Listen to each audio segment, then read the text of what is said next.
Buenos días a todos. Bienvenidos a esta nueva sesión de Glaucomits, en donde, bueno, la idea un poco es intercambiar opiniones y así que obviamente están todos invitados a interrumpirme cuando quieran y generar todas las discusiones que queramos. Justamente los temas que voy a hablar hoy en este Ateneo es para discutir e intercambiar, así que bueno, va a ser bienvenido todo lo que quieran comentar. Ahí está. Bueno, como objetivos de este Ateneo es presentar diferentes mitos que tenemos en glaucoma. No sé si los vamos a derribar, pero bueno, la idea un poco es generar esta discusión y comparar un poco la medicina basada en la evidencia con publicaciones científicas versus la medicina basada en la experiencia, que a veces también un poco a mí lo que me pasa es que en la práctica individual que vamos haciendo, como que nos vamos sesgando un poco con las opiniones y con las decisiones. Entonces está bueno justamente este espacio para poder intercambiar y abrir un poco más el panorama. Así que bueno, el primer mito que voy a presentar es si las inyecciones con antiangiogénicos pueden provocar glaucoma o hipertensión ocular, obviamente hablando en pacientes que tienen maculopatía relacionada con la edad, ¿no? Sacando eh, lo que es el glaucoma neovascular. Así que ahí se me empezaron a surgir un poco de preguntas. No, Si a puede ver, provocar el glaucoma o empeorar el que ya estaba, si puede provocar efectos a corto, mediano o largo plazo, si es necesario hacer un tratamiento preventivo en pacientes que se van a hacer inyecciones, o si depende también del volumen y o la velocidad de la inyección, y si depende del tipo de droga.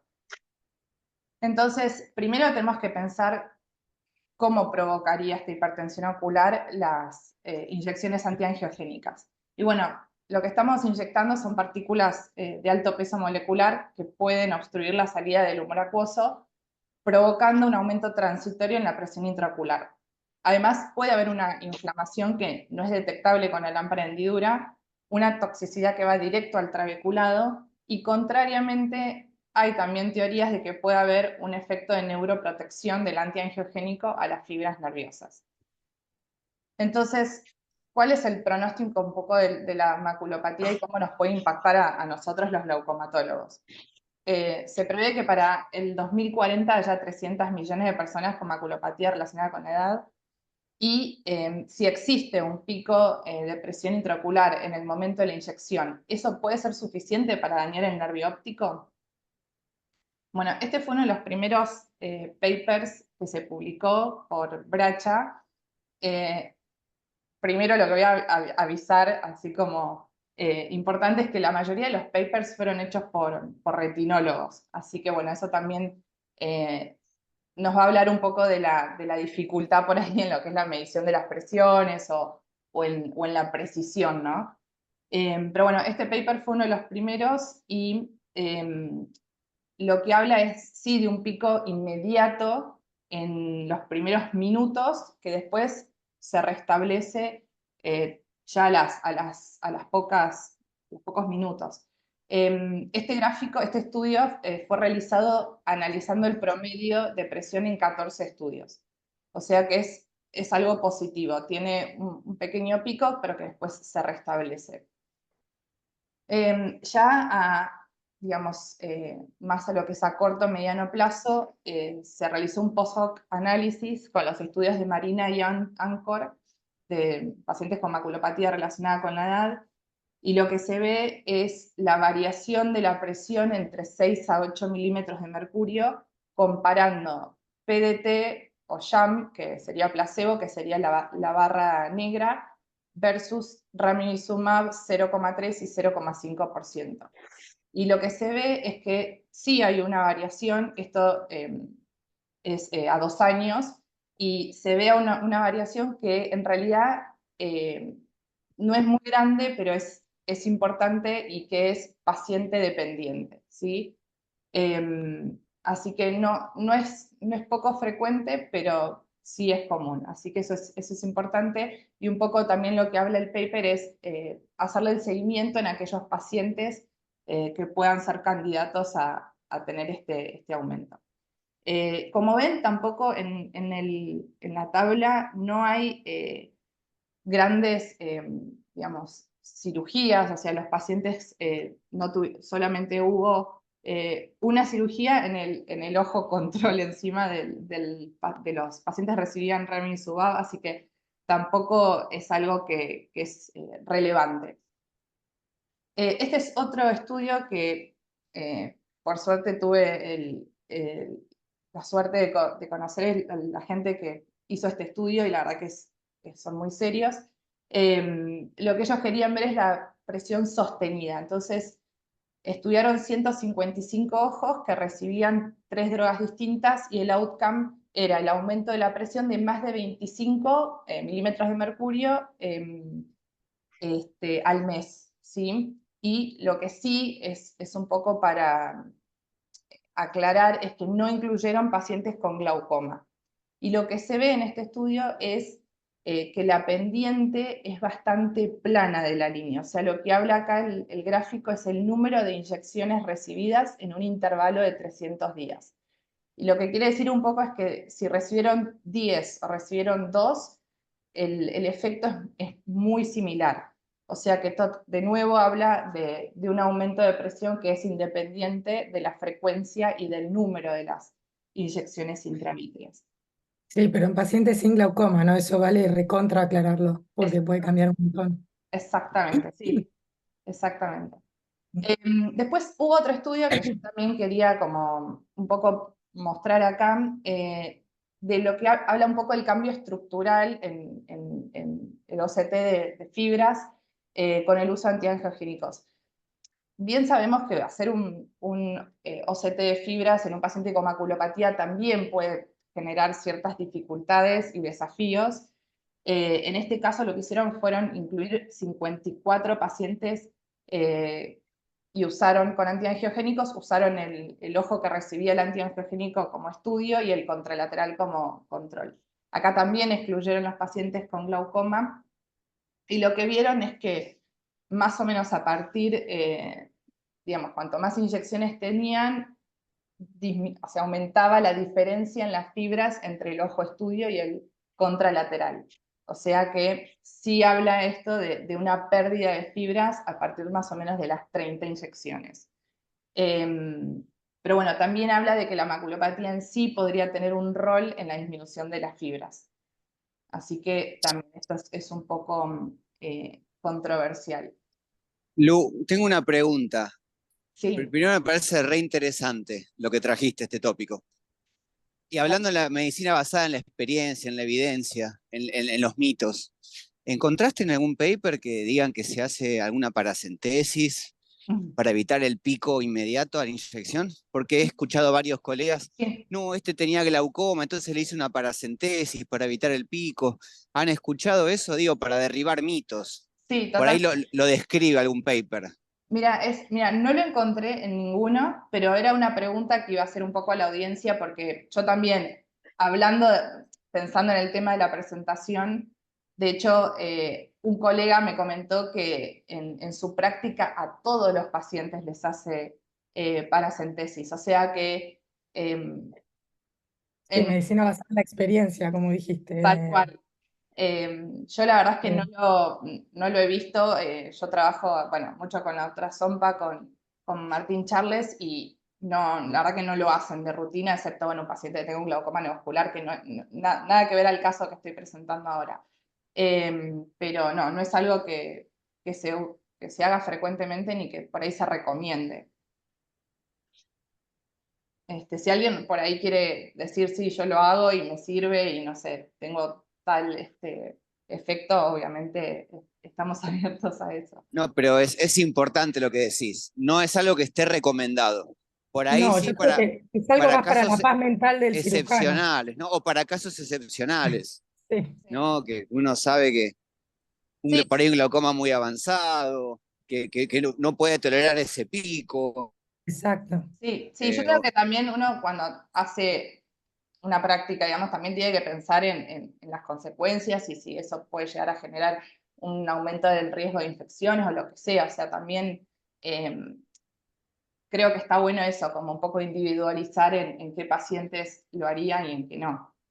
Sí, por ahí como cuando uno hace un SLT en un glaucoma avanzadísimo, ¿viste? En esos pequeños casos en los que no podés correr el riesgo de que el paciente te haga un pico post inyección o post láser, o sea, en el otro caso, sistematizar en eso, pero no en todos. Es muy difícil ver que vaya a servir o no, si encima, según lo que vos estás mostrando, el pico dura 1 minuto, porque ya los 10 minutos se están normalizando, con lo cual tiene que ser un paciente que realmente no le queden fibras como para que le haga una diferencia, ¿no? Pareciera, por lo menos, por lo que estás mostrando. Exacto. Sí, sí, sí, tal cual. Buenos días, ¿qué tal? Yo soy Ah, Tamara hola, Silva, trabajo con Lourdes, ¿cómo les va? ¿cómo estás, Yo hago Tamara? glaucoma y al mismo tiempo hago retina, por ende yo manejo las dos cosas y hago inyecciones. Y creo que si bien no hay evidencia, cuando tenés un glaucoma muy avanzado con daño de nervio óptico casi terminal y un paciente con maculopatía, em, hacemos punción de cámara anterior. Pero básicamente es porque uno, si vos le haces un masaje ocular, ni bien terminás de hacer la inyección, y ahí podés constatar más o menos un poco la presión cómo está. Si vos ves después de hacerle la punción y hacerle la inyección, el globo está menos tenso que cuando no le haces la paracentesis. Claro que uno no le toma la presión, etcétera, por un tema de riesgo de infección y los miedos y los cucos que tenemos, pero básicamente es verdad que es para que uno se quede un poco más tranquilo, que no le provocó tanto pico de presión. Igualmente el pico se produce, no se va tan rápido el pico, no se va al minuto, tarda 10, 15 minutos en irse y es un proceso lento y despacito va bajando la presión, pero sí es difícil. No, quería agregar eso, digamos, que no Ah, es que no bueno, se sí, estamos en el en fondo, estos estamos casos. todos medio de acuerdo, pareciera, ¿no? Como que la lógica indicaría que en los casos súper avanzados donde pensamos que el nervio no puede tolerar un pico, está bueno preventivamente hacerlo. No está basado en la evidencia, pero sí en la experiencia del cirujano y en la tranquilidad del cirujano también, ¿no? Como yo decía, no terminé, no, yo no completé mi frase. Cuando yo hago SLTs en esos casos, doy diabo sistemáticamente, que por ahí no se lo doy a otros pacientes. Cuando querés realmente que tratar de evitar un pico que sabes que puede suceder en pacientes que corren mucho riesgo de perder fibras. Sí, sí, buenísimos los aportes. Sí, no, la verdad que también hay que pensar en la frecuencia, que bueno, eso lo voy a hablar un poquito después, pero hay pacientes que se aplican hasta cada 2 semanas, un mes, o sea, realmente también hay que ver la frecuencia y eso también es importante, la edad del paciente. Bueno, acá mencionan en el chat que si el paciente tiene un dispositivo de drenaje tolerará mejor el pico, ¿no? Seguramente si el paciente tiene cualquier cirugía de glaucoma previa, quizás no sea ya tan necesario, no sé, Tamara, en esos casos, si igual harían una paracentesis, o sea, la lógica indicaría que no hace tanto falta, ¿no? Yo Sí, creo que Sí, no hay que agarrar es sino no funcionante. cirugía, ¿eh? ¿Todo bien? Perdón, sí. Yo no sé si me agarro tanto de la cirugía previa del paciente. Me agarro más del daño nervio óptico, más allá que tenga cirugía o no. Eh, sí.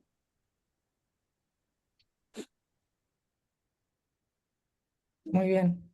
bueno. ¿Querés seguir? Además, como mencionaste, estás tocando el ojo, vos te das cuenta ya con una digitopresión y más o menos actúas en base a lo que sentís, ¿verdad? Mm, Por lo que explicaste también, Tamara, fuiste muy Sí, clara. sí, sí, tal cual. Sí. buenísimo. Bueno, entonces ahí la siguiente pregunta es si serviría dar la medicación previo a hacer la inyección.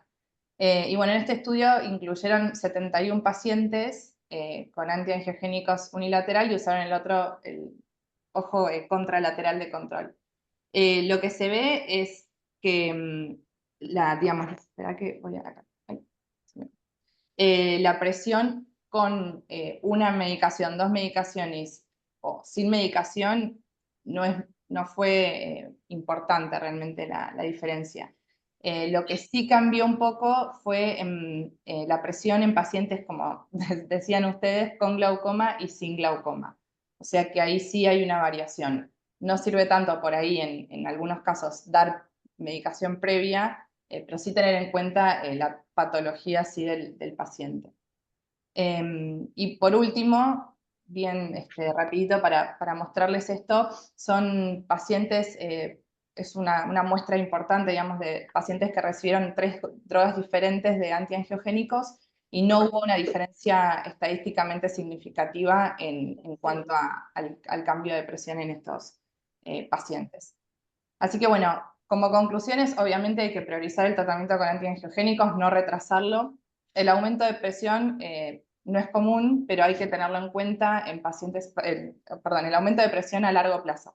No es común, pero hay que tenerlo en cuenta en pacientes con tratamiento prolongado y de corto intervalo. Hay que tener en cuenta, como dijimos, si son pacientes que tienen factores de riesgo como anormalidades en el ángulo, hipertensión ocular, historia familiar, bueno, todo lo que ellos, obviamente glaucoma. Y bueno, no olvidarse, esto por ahí un poco para los retinólogos, de la presión en los pacientes con maculopatía, ¿sí? Siempre tenerlo en cuenta y bueno, por ahí educar también a los médicos en general que no son glaucomatólogos en este sentido.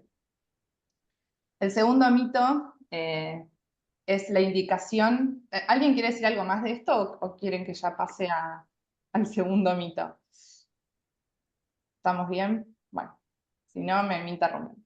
El segundo mito es indicación de iridotomía periférica en pacientes con síndrome pigmentario y glaucoma pigmentario también.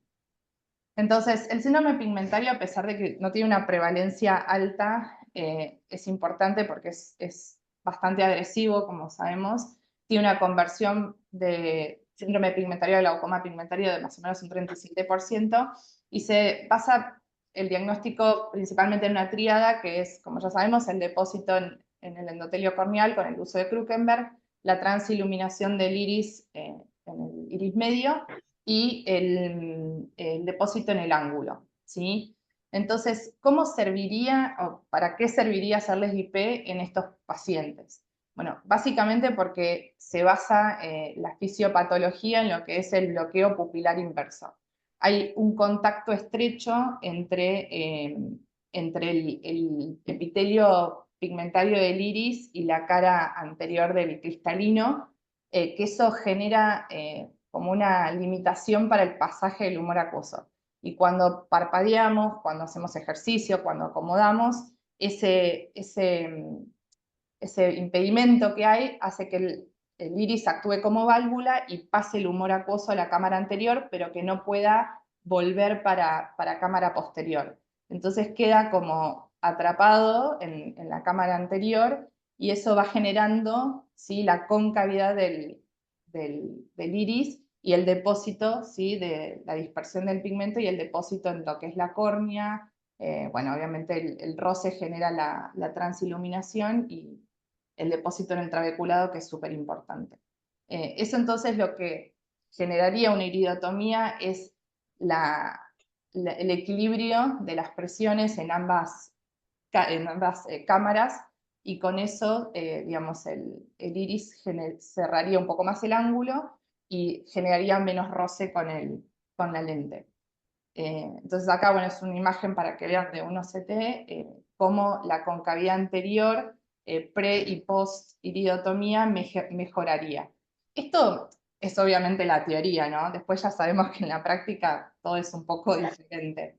Entonces, de nuevo, mis preguntas: ¿a quiénes beneficiaría la iridotomía? ¿Beneficiaría a los pacientes que tienen solamente síndrome pigmentario? ¿A los que ya tienen hipertensión ocular? ¿Al que ya tiene glaucoma le beneficiaría? ¿Serviría para reducir la presión o complementar el tratamiento médico? ¿Hay que hacérsela a todos? Bueno, esto es un poco lo que yo me fui preguntando. Y básicamente me decepcioné un poco con la evidencia porque en la publicación de Cochrane de 2016 habla que primero fueron muy pocos los estudios randomizados serios, confiables, fueron solo 5. En cuanto a la presión intraocular, de esos 5 estudios, dice que la iridotomía periférica podría bajar la presión muy sutilmente versus no hacer nada, versus control, a 10 años. Y aclara mucho en la revisión sistemática de Cochrane que es una baja calidad de evidencia, ¿sí? no se encontró ninguna diferencia entre hacer IP y no IP en cuanto a la afectación del campo visual, y que el tratamiento médico con iridotomía o sin iridotomía no fue significativo, ¿sí? También hay que tener en cuenta de nuevo los efectos adversos de una iridotomía en un paciente con síndrome pigmentario, ¿no? Que puede tener mayor dispersión de pigmento, inflamación, puede generar sinequias, bueno, obviamente presencia de halos, hemorragias, o sea que bueno, también esto hay que tenerlo en cuenta. Otro caso polémico, buenísimo, Lourdes. Ahí pasa que si se fijan en si va a bajar la PIO o no, la IP en realidad es más, uno lo piensa en términos de algo mecánico preventivo. Una vez que el trabéculo ya esté lleno de pigmento, la IP no va a cambiar la presión, ¿no? Totalmente. Es como- Estamos hablando por ahí de estadio previo, preventivo y no para bajar la presión concretamente. Claro, tendríamos que focalizarnos un poco en pacientes que sean jóvenes y realmente les pueda servir esto y que sea algo prevenir. No hay un estudio que compare eso, digamos, que compare si hay Exacto, más o menos picos después de haber hecho la IP en pacientes con síndromes y no glaucoma todavía, por ejemplo. Y exacto. esa sería más el planteo. Sí, Hola chicas, buen día, ¿cómo andan? Celina acá. hola, Buen día, Selena. Eh, eh, en lo personal, los pacientes que tienen síndrome de dispersión pigmentaria que no tienen daño y que no tienen presión ocular elevada, porque como dijo Agustina, no sirve para bajar la presión, la IP, pero la rectificación existe, son pacientes que tienen acomodación. Acuérdense todos que los que tienen síndrome pigmentario son pacientes jóvenes, entre 20 y 40 años, entonces todos tienen acomodación. De hecho, cuando hacemos las VMs, si haces la VM normal o la VM en acomodación, la concavidad cambia muchísimo. Dice un Tiene una sí. inserción posterior de la raíz del iris, Me llegó una entonces notificación que decía eso, cuando atento haces IP, estudio. rectifica. Entonces, no, es como dijeron ustedes, es un mecanismo para rectificar el iris, no para bajar la presión.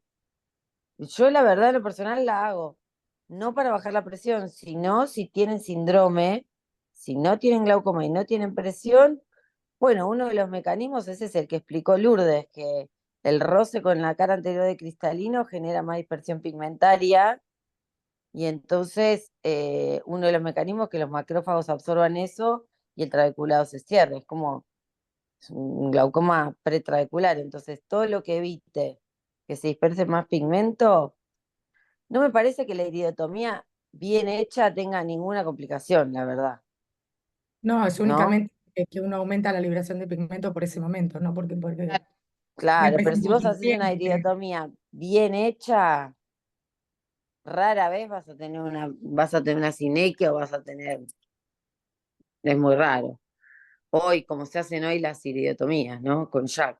Ujú. Pero bueno, eso es personal, es verdad que es discutido, se discute hace muchísimos años, pero bueno, obviamente dejando siempre en claro que la IP no va a ser no va a ser una herramienta para bajar presión acá. Sí, sí, sí, Exacto, tal eso cual. sin duda. Sin duda. Sí. Sí, de hecho, bueno, hay un paper que es un randomizado que se hizo, 57 pacientes se realizaron láser y 59 no. Se comparó ambos grupos a 3 años y ay, perdón. Lo que se ve es que en el grupo que realizó láser, la conversión fue menor al grupo que realizó láser y que no realizó láser, perdón. Y al revés, en cuanto al tratamiento, no hubo diferencias en ambos grupos.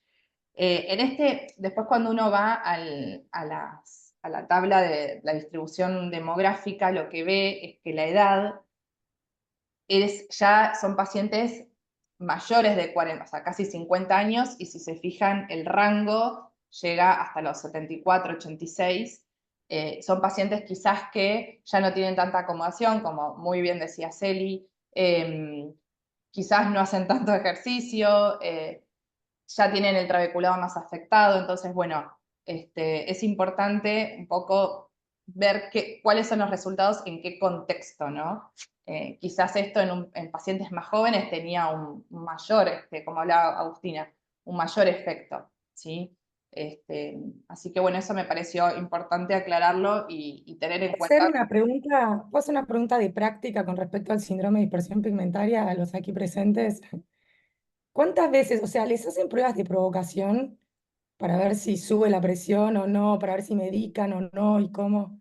¿Los hacen salir o subir escaleras o dar una vuelta a la manzana? ¿Alguien usa eso a la hora de hacerles una curva de presión? ¿Los provocan, no los provocan? Cuando vienen por ahí pacientes que tienen presiones normales, uno les ve el síndrome de dispersión pigmentaria. Le ve la presión normal, todavía no tiene daño en el nervio óptico, pero querés saber si necesitas medicar o no. ¿Está haciendo picos o no está haciendo picos? Sí, sí, yo ¿Los sí. provocan?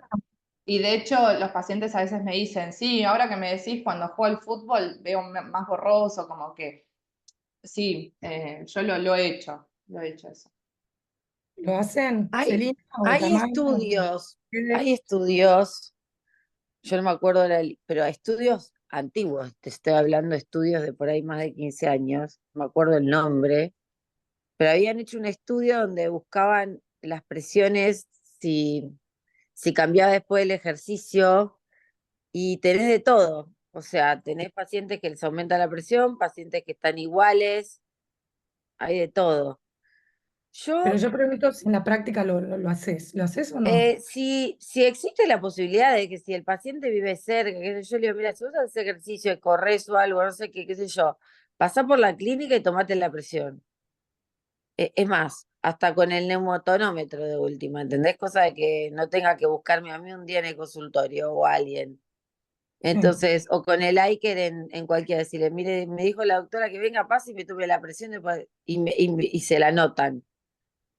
Pero he tenido de todo, la verdad. He tenido gente que le sube la presión y gente que la tiene igual. O sea, Pero no, no, no, no. nada, no te ayuda a modificar conducta, tipo a decidir si medicas o no un síndrome No, que no. bueno, si un paciente, justo casualidad, sí sube la presión, bueno, sabés Y en ese que caso, ¿lo medicás crónico o le decís ponete la gotita antes de hacer tu ejercicio, por ejemplo? Qué buena pregunta. bueno, también es controvertido eso porque en un tiempo se usaba pilocarpina para los más viejos, se le daba a los pacientes que son miopes por lo general y tienen, al ser miopes, tienen más predisposición a hacer alteraciones de retina periférica y desgarros. Entonces, en una época se le daba pilocarpina ante el ejercicio. Eso tampoco se hace más. No, la pilocarpina también le vas a aumentar el riesgo de desgarros De periféricos. desgarro, claro, pero bueno, Es peor había el una remedio que época la que, enfermedad. por eso, había una época que se hacía. Son pacientes que hay que siempre mirarles la retina, porque está descrito que tienen mayor predisposición a tener alteraciones de retina periférica. Entonces, hay que, yo si un paciente tiene pico de presión, sea con hidrotono o sea water drinking test o después del ejercicio, lo más probable es que ese paciente le haga un SLT. Esa es la realidad. Paciente por ahí de 30 años, por ejemplo, un paciente muy Sí, joven. sí. Tengo Ay, no estás seguro. pacientes, ¿Sabes ahí? es más, lástima que no sabía que hablaban de esto, porque tengo presentados casos de un paciente que hoy tiene mi edad, desgraciadamente, 48, 49, y el primer SLT se lo hice a los 35, a los 33. Y un ojo, porque un ojo empezó a tener daño después de varios años de control y el otro nada, con el SLT.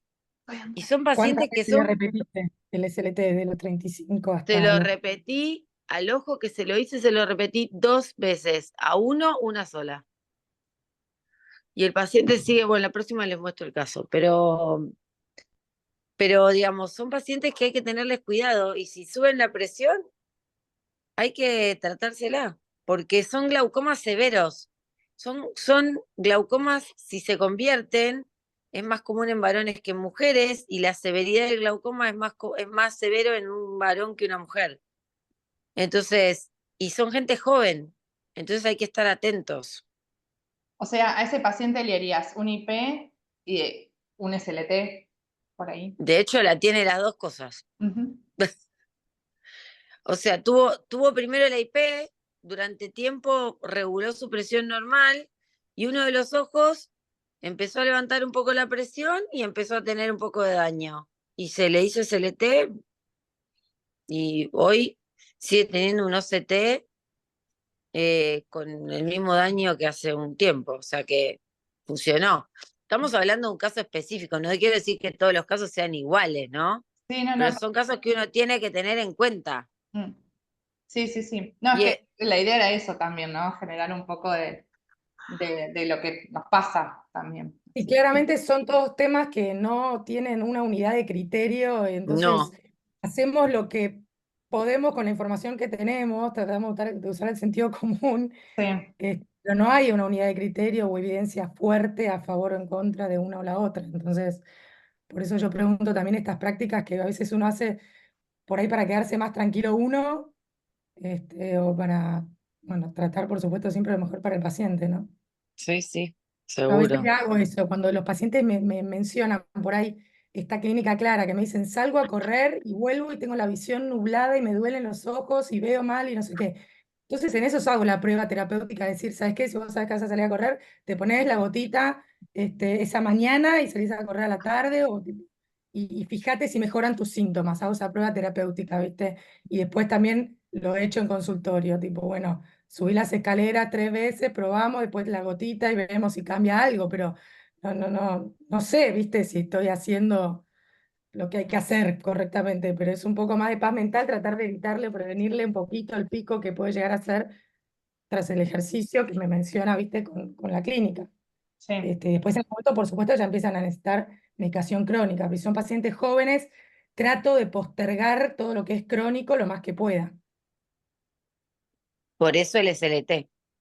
Y bueno, pero el SLT también, pienso, me da vértigo hacérselo en pacientes demasiado jóvenes, si es que van a necesitar después un tratamiento de por vida y sé que le estoy agotando por ahí la funcionalidad del SLT para cuando ya por ahí a los 40 ya no le va a servir más, porque deja de tener su efecto, porque ya se lo repetí 2 o 3 veces. A mí me da vértigo usarlo en pacientes tan jóvenes. Trato de postergarlo, yo. No, pero hoy con las herramientas que tenemos, o sea, un paciente por eso es muy personal, porque no hay nada randomizado exactamente que te diga qué hacer, protocolarizado. Pero yo prefiero hacer un paciente joven, en vez de ponerle gotas, hacerle un SLT, lo agotaré en el momento que lo agote. Y bueno, después se ve si haces una cirugía angular o hay un montón de cosas que antes no teníamos, ¿no? Sí, Pero estos casos son buenos por ahí para pasar. son más difíciles de que tengan compliance con el tratamiento. ¿Le vas a dar timolol por ahí a un paciente que haga ejercicio? No sé. ¿Le vas a dar prostaglandinas a un paciente joven que va a tener ojeras y va a tener eh, pestañas largas y le va a molestar? O sea, Sí, es como que, bueno, también es como siempre decimos en el glaucoma, es tratar de individualizar el tratamiento para el paciente que uno tiene enfrente, ¿no? sí, totalmente. No todos van a tener la misma gravedad, cuando hablamos de glaucoma pigmentario, no todos van a tener la misma gravedad, no todos van a tener el mismo, el mismo requerimiento personal, digamos, ¿no? Sí. Totalmente. Sí, sí, igual para aclarar, o sea, lo que estamos discutiendo es más que nada los grises, ya si el paciente obviamente tiene la presión alta, Claro. no hay duda, pero sí, estamos discutiendo más el síndrome pigmentario con presiones que no son, en nuestras consultas no son llamativas. Así que bueno, buenísimo, Celi, el aporte, gracias, como siempre. Eh, Gracias a usted.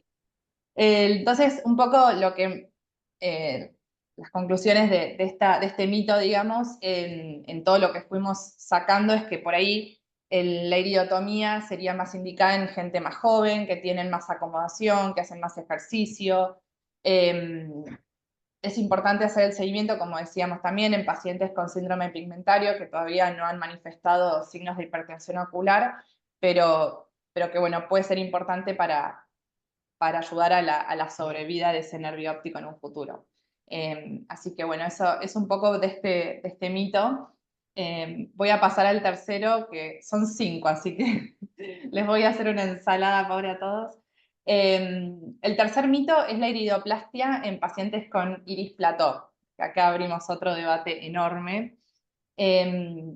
un poco lo que ya sabemos de la iridoplastia es que en pacientes con ángulo estrecho lo primero que hacemos, si tienen indicaciones, es hacer una iridotomía, y de ahí, si la iridotomía, el ángulo no se abre bien o lo encontramos más estrecho, o podemos hacer control, o directamente en pacientes que tienen indicación se les haría una facomulsificación, o también está la opción de hacer la iridoplastia.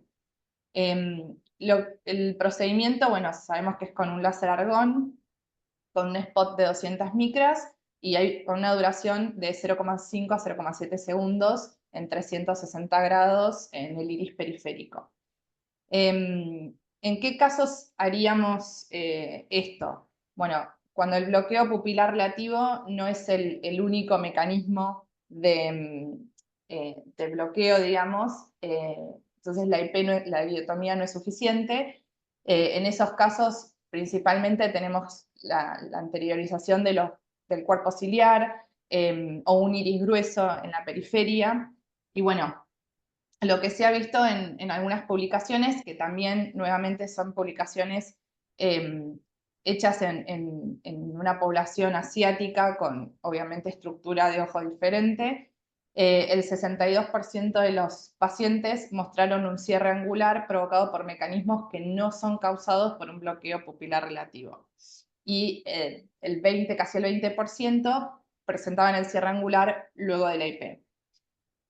Entonces hay, bueno, un estudio que se realizó en 158 pacientes con cierre angular primario o un glaucoma por cierre angular primario que ya tenían sinequias anteriores periféricas, y lo que se estudió era si hacer la iridotomía sola versus iridotomía y iridoplastia cambiaba algo en los resultados. Y lo que se vio es que no hubo una diferencia estadísticamente significativa entre los pacientes que se hacían la IP sola versus IP más iridoplastia.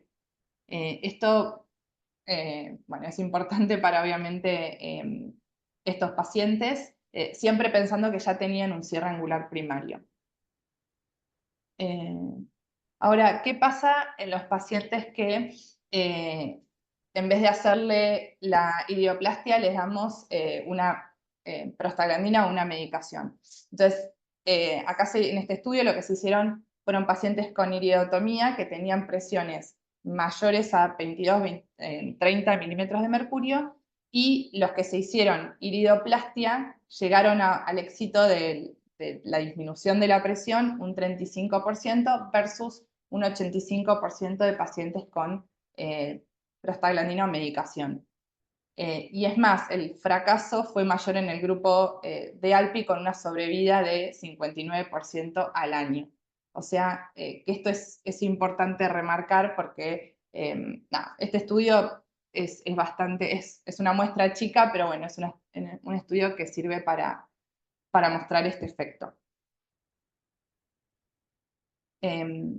Bueno, nuevamente la revisión de Cochrane, esta fue del 2012, muestra que no hubo una fuerte evidencia en el uso de la iridoplastia para tratamientos con ángulo estrecho post-iridotomía. Entonces, si hacemos IP, pero después el ángulo sigue estrecho, ¿qué hacemos? Bueno, la decisión de hacer iridoplastia en pacientes con ángulo estrecho post-iridotomía no se basaría en una evidencia científica, sino en el criterio, nuevamente, que aplique el médico para hacerlo.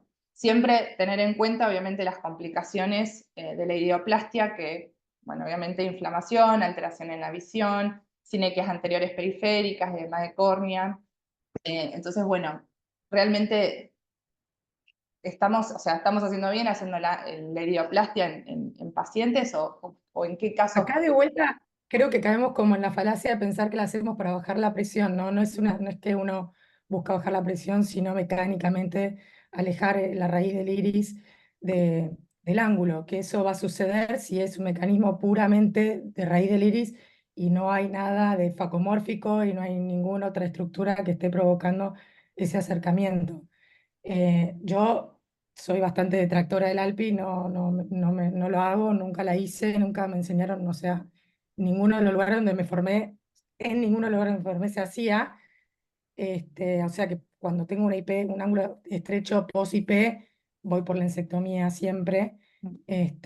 La verdad es que hay ciertos platós donde nada es suficiente, cuando son demasiado mecánicos, demasiado, digamos, pronunciados, a veces nada es suficiente y por ahí hay que hacer la lensectomía y si uno tiene experiencia en ALPI, por ahí incluso hacer un poquito de ALPI para intentar alejar la raíz del iris, considerando que el cuerpo ciliar está rotado hacia anterior y demás.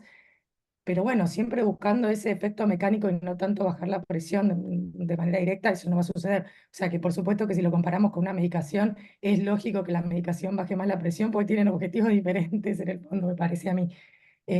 Por supuesto que indirectamente va a bajar la presión si efectivamente separa el iris del trabeculado, pero creo que no es el objetivo principal del láser. Sí, totalmente. Yo creo que con el advenimiento también de la facomulsificación y digamos, la indicación que hoy en día tiene, yo creo que se intenta hacer una facomulsificación, obviamente en pacientes que lo necesitan, no estoy hablando de generalizar en todos, pero me parece que hoy en día... Sin duda si hay componentes facomórficos, ¿no? Sin duda si hay un volt aumentado, si hay un cristalino grande, anteriorizado y demás, Exacto. duda que es eso lo que va a terminar de resolver el problema. Pero bueno, tiene que estar eso sumado al bloqueo, sumado a la rotación del cuerpo ciliar y demás. A veces, o sea, no hay dos casos iguales. A veces prima más una cosa y a veces prima más otra. Y ahí hay que individualizar el tratamiento, como decimos siempre. Perdón, chicas. A ver, en ojos, primero me parece que es súper importante en esos ojos tener un VM. O sea, por todo lo que decía Agustina. Y aparte tenés a veces crowded angles que no son anoftálmicos, pero que tienen un ángulo todo apelotonado por todas las estructuras o esos iris gordos, como decía también Lourdes. Entonces, hay ciertos, la verdad es que se usa poco en nuestra población, no sé si en otra, pero se usa poco. Pero hay veces que vos tenés pacientes muy jóvenes que no le querés sacar el cristalino y sabés que te da la oportunidad por ahí un ALPI, no digo que se haga de rutina, pero a veces te da la oportunidad de atrasarlo un poco, ¿no? Porque a veces vos tenés pacientes que tienen 30 años o 20 y pico de años con un ángulo completamente apelotonado, por decirlo de alguna manera, o con un iris plató franco. Eh, Cuando tenés un iris plató franco, a veces tenés que sacar el cristalino, como decía August, y no te alcanza. Y está escrito en Argentina, creo que hoy no quedan o no hay, porque yo traté de conseguir y no hay, es para hacer ICP. En la cola del proceso está escrito, muchos lo usan, pero ¿Querés explicar en lo la que es cola, Celina, por si no en todos saben? la endofotocoagulación no se hace en el proceso ciliar en sí cuando hay un cuerpo ciliar rotado hacia adelante, o sea, como un iris plató, lo que se hace es en la cola del proceso ciliar, no como cuando uno quiere bajar la presión, para que ese cuerpo ciliar rote hacia atrás. Pero en algunos casos muy especiales yo la utilizo. Y es más, muchas veces lo que hago es hago 180 grados y miro a ver cómo está el ángulo, si se la va a bancar un poquito más, le hago VM y veo cómo regula la presión. Y si no, bueno, lensectomía o le agrego los otros 180 grados. Pero no digo que sea para todos los casos, pero bueno, es una herramienta que dura poco, porque también se sabe que cuando uno hace un ALPI, a lo sumo te dura 2 años, pero bueno, existe. Sí es una realidad, como dice Agustina, que no lo usamos mucho, no es una herramienta que lo usemos mucho, pero bueno, hay algunos casos especiales que uno tiene que utilizarla, ¿no? Yo creo que conceptualmente, como antes de por ahí ver los resultados, en algún momento debe haber sido algo que despertó mucho interés, porque conceptualmente suena ideal, suena interesante, digámoslo, pero después se vio con el tiempo que no daba los resultados que por ahí se esperaban. Lo mismo me parece ahora con el ICP.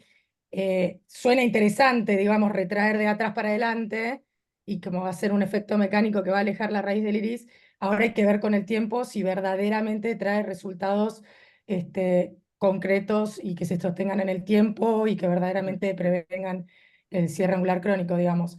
Me parece que nos falta tiempo para ver si eso resulta como esperamos, de la misma manera que en su momento el ALPI resultó como algo súper novedoso, no sé si decir novedoso, pero esperanzador y resultó no serlo tanto. Exacto. Sí, por eso a mí me pasa lo mismo con la iridotomía, con el síndrome pigmentario, como que en lo que es conceptual, lo que decías vos, Agus, como que está buenísimo, o sea, vos lo escuchás y decís sí, o sea, eh, te cierra por todos lados. O irán quedando para casos específicos, uno para una cosa, otro Claro, para un tipo de paciente, para otro tipo de paciente, y habrá que ir exacto. Pero bueno, un poco individualizando. quería escuchar lo que justamente Celi decía, como quién, o sea, pues yo tampoco lo hago, quizás por nuestra generación no está acostumbrada a hacer irioplastia, pero bueno, esos médicos que los hacen, ¿en qué pacientes? Como un poco escuchar esa campana, porque bueno, a mí la verdad que no se me presenta mucho la oportunidad de hacerlo y bueno, porque no lo Y pienso. yo por ahora no tuve no sé, no detecté un plató en alguien de 20 años por ahora. Yo no me ha pasado todavía. O un plató sintomático, digamos, o con un ángulo estrecho realmente. ¿Mm? Bueno, voy a seguir así, pues ya se nos está terminando el tiempo. Y quiero terminar con el bonus track que me pidió ¿Qué te que pedís? lo diga, así que lo tengo que decir. Bueno, el cuarto mito y anteúltimo es hacer la facomulsificación como tratamiento para hipertensión o glaucoma. En quienes, bueno, ángulo estrecho, ese lo voy a hablar muy por arriba porque ya eso lo hemos hablado varias veces. En pacientes que tienen hipertensión ocular con ángulo abierto, en glaucomas primarios, bueno, y también glaucomas secundarios como la pseudoexfoliación. La FACO en pacientes con ángulo estrecho, conocemos el estudio Eagle que se hizo en pacientes con glaucoma primario de ángulo estrecho o cierre angular primario que tenían presiones mayores a 30 milímetros de mercurio. Se realizó FACO o iridotomía periférica más tratamiento médico y el outcome era cómo mejoraba la calidad de vida, la disminución de la presión y la necesidad de cirugía de glaucoma a los 36 meses. Aclaro que, por las dudas, esto fue en iris, en cristalino transparente, sin cataratas. Lo que benefició al grupo FACO es que tuvieron mejores resultados en cuanto a la calidad de vida, ese es el cuestionario que hacían. Obviamente que sabemos que un cuestionario es algo muy subjetivo y como bien sabemos, este estudio fue muy difícil de enmascarar, o sea, el que se hacía FACO sabía que se estaba haciendo una FACO el paciente y el que se hacía una idiotomía sabía que se estaba haciendo una idiotomía, o sea, no, seguramente hubo algo ahí de un sesgo en el resultado. También el grupo FACO tuvo mejor necesidad de tratamientos con gotas. Hubo una disminución de PIO de la presión que en realidad, yo puse significativa, pero fue pequeña, fue más o menos de 1 milímetro de mercurio, que ahora voy a mostrar el cuadrito, pero el 21% de los pacientes del grupo FACO recibieron tratamiento con gotas comparado con el 61% de los pacientes con el grupo IP. No hubo diferencias en cirugías de glaucoma en cuanto a cirugías de glaucoma en ambos grupos y no hubo diferencia con respecto a la formación de sinequias. Acá está, bueno, el cuadrito bueno, obviamente un paper muy largo, pero bueno, para mostrar. Después voy a hablar un poco más de la comparación, así que sigo con esto y después lo mechamos con el ángulo estrecho de vuelta. Los efectos de la FACO en pacientes con glaucoma de ángulo abierto. Esto está recién salido del horno en agosto del 2024, o sea, ahora se publicó este paper que es un metaanálisis. Como bien sabemos, la mayor evidencia científica que tenemos son los metaanálisis, las revisiones sistemáticas.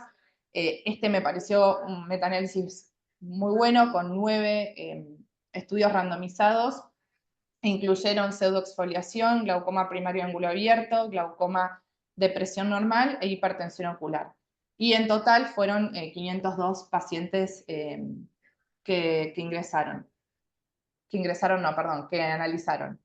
El efecto de la facoemulsificación en estos pacientes mostró una reducción de casi 4 o 3,77 milímetros de mercurio al año.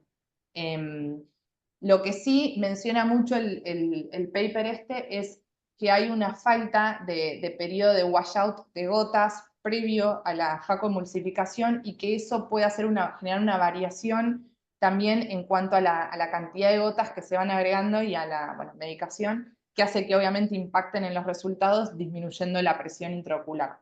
O sea que a futuro lo que estaría bueno sería hacer un estudio randomizado haciendo un buen washout, que es obviamente limpiar de gotas al paciente previo a la facoemulsificación.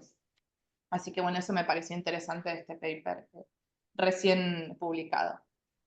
En cuanto a lo que es la facoemulsificación y la hipertensión ocular, hay un estudio de, bueno, el OHTS, que ya lo conocemos todos. Lo que hicieron fue el grupo control del OHTS, dividirlo en dos grupos, que era grupo FACO versus control. Este estudio se realizó en pacientes que tenían hipertensión ocular sin medicación y sin cirugías previas y se vio la progresión, digamos. En este estudio se hizo el seguimiento a 36 meses. Lo que se vio es que sí, reduce, acá en el tiempo cero, digamos, es el tiempo de la FACO, vemos que hay una reducción, pero después en el tiempo, entre el grupo de catarata y el grupo control, se van volviendo a restablecer o a asimilar las presiones. Así que bueno, algo importante en este estudio es que el descenso promedio fue más o menos de 16% de la presión. Y bueno, básicamente eso en estos pacientes como que vuelve un poco a lo previo, a la presión previa, aunque bueno, siempre se mantiene más baja. Y acá un poco comparando, este es otro estudio que salió de la American Academy, comparaban los tres grupos, glaucoma primario, pseudoexfoliativo y el glaucoma de ángulo estrecho, y lo que se vio es que en el glaucoma primario, en cuanto a la presión intraocular, no hubo mucha variación entre el pre y post FACO, y sí hubo mayor en el pseudoexfoliativo y en el glaucoma de ángulo estrecho. Y en cuanto a la medicación, sí en el pseudoexfoliativo y en el crónico de ángulo estrecho, sí hubo una mayor diferencia de presión. Algo importante en el pseudoexfoliativo es que son dos cosas. Uno, que tenemos que saber que pueden generar picos importantes en el posoperatorio. O sea que tenemos que tenerlos bien controlados si vamos a hacerle una cirugía a estos pacientes. Y obviamente también tener en cuenta en estos pacientes la inestabilidad de la zónula y bueno, todas las complicaciones que puede generar hacer una cirugía de cataratas en estos pacientes. Pero en cuanto a la indicación de la FACO en pacientes con pseudoexfoliación, quizás lo más importante es que tengan controlada la presión antes de pensar en hacerles una FACO. Así que bueno, un poco como conclusión de este mito, en pacientes con cataratas moderadas y un glaucoma de ángulo abierto. Pero Lourdes, en el Sí, metaanálisis no mencionan la progresión del campo visual a pesar, independientemente de la baja de presión. O sea, sí, el paper de Caprioli, entre otras cosas, que demostró que en realidad por más que se bajara la presión intraocular, seguían progresando los campos visuales y que incluso han visto casos de campos visuales que progresaron todavía más en los pacientes operados de catarata. sí, totalmente. Respecto a, porque uno habla de la baja de presión que dura 2 años y vuelve a subir 3, 4 puntos o lo que sea, Sí, pero no estudia la progresión del campo, que es lo que nos importa. En realidad el numerito de la presión en términos de funcionalidad y de calidad de vida del paciente no nos interesa demasiado si sigue progresando el campo, que se postula que es también por una cuestión de sufrimiento de fibras en los picos de la presión intraocular de la cirugía misma. Por más exactamente. que el postoperatorio baje, si el nervio sufrió en la cirugía o hizo mucho pico en el postoperatorio, eso por ahí determina que después el campo visual progrese más rápido cuando están operados de catarata, digamos, que es un mensaje súper importante para dar, para no quedarnos únicamente en los valores de PIO que pueden confundir o que pueden, digamos, darnos una falsa percepción de lo que realmente está pasándole al paciente.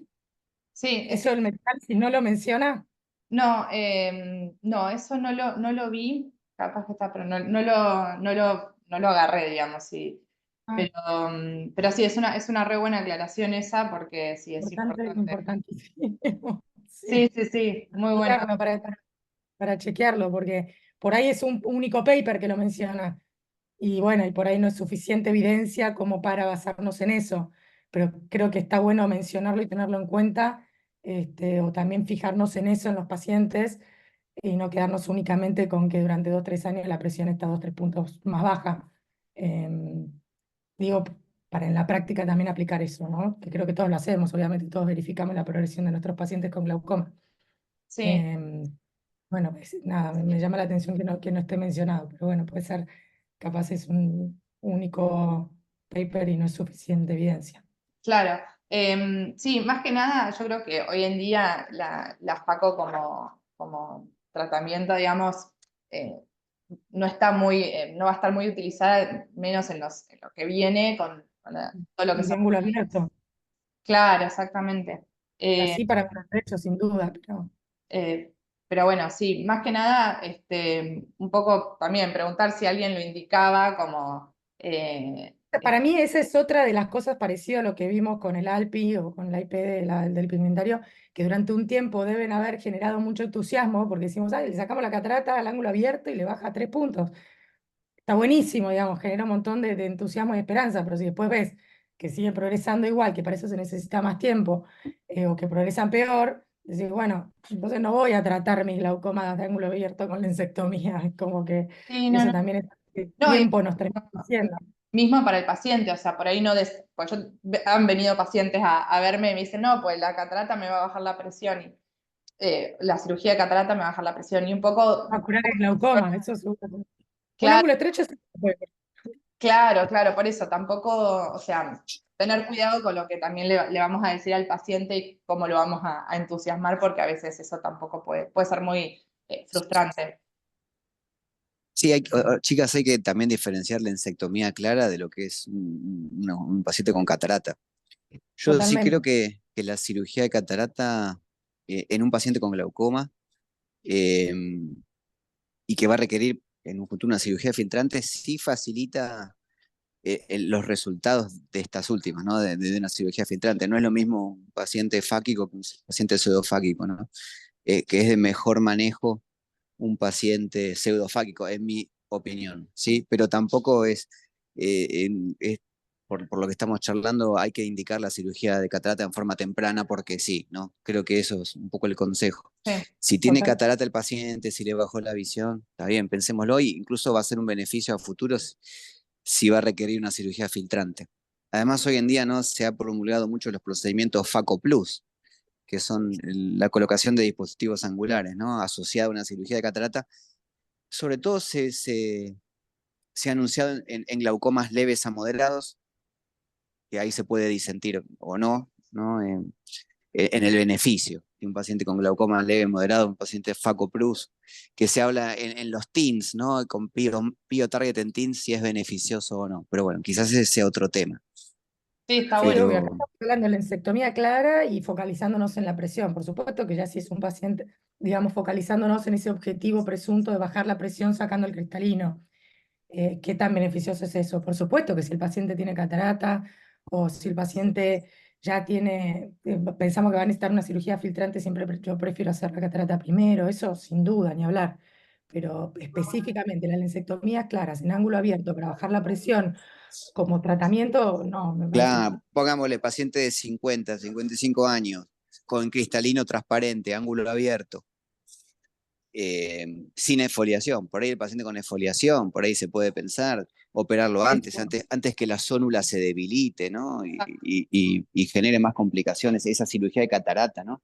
Que es una cirugía, una catarata que tenga que utilizar más ultrasonido, en definitiva, ¿no? Paciente solamente con glaucoma y sin catarata no se ve ningún beneficio, ¿no? A eso. No, ninguno. Sí. O sea, no sería una de las excusas más que pueden llegar a buscar para hacer lancectomías claras a todo el mundo. Tenemos que sacar esa de las indicaciones. Exactamente. Además, si el ángulo estrecho te la tomo. Sí se ve que la cirugía de catarata está introducida dentro de los tratamientos para glaucoma hoy en día. Claro, pero Está- no. Para ángulo abierto no. Definitivamente. Me parece, yo por lo menos mi conclusión es que no. Sí, Después para ángulos estrechos, por supuesto que sí. Ángulos recontra estrechos o que no.